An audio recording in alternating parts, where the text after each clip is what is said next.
Guys, সেদিনকে ছিল পয়লা বৈশাখ। শুভ নববর্ষ সবাইকে। বিকেলের দিকে এই নতুন জামা পরে বান্ধবীদের সাথে একটু বেরিয়েছিলাম।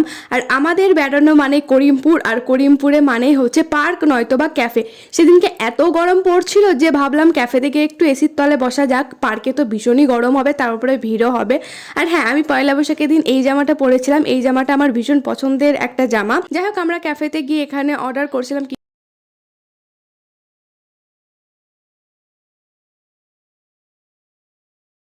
আমরা প্রথমে একটা জিনিস অর্ডার দিই, তারপরে ভাবলাম ওটাকে চেঞ্জ করব। তাই আমি মেনু কার্ডটা দেখছিলাম, কিন্তু দাদা বললো যে আর চেঞ্জ করা যাবে না, কফি বানানো হয়ে গেছে। হ্যাঁ, আমরা দিয়েছিলাম কোল্ড কফি, কিন্তু সেদিনকার কোল্ড কফিটা একদম বাজে ছিল। আর ও ওখানে এক নিঃশ্বাসে কফিটা খাওয়ার চেষ্টা করছিল। আমার বাবা এক নিঃশ্বাসে কফি খাওয়ার কোনো দরকার নেই, তাই আমি পুরো ঢাকনাটা খুলেই খেয়ে নিয়েছি। তারপরে গিয়েছিলাম এটিএমে, আমার কিছু টাকা তোলার ছিল। তারপরে খেলাম পাপড়ি চাট, তারপরে চলে এলাম বাড়ি। দেখা হচ্ছে পরের ভিডিওতে। চ্যানেলটা সাবস্ক্রাইব করে দিও, বাই।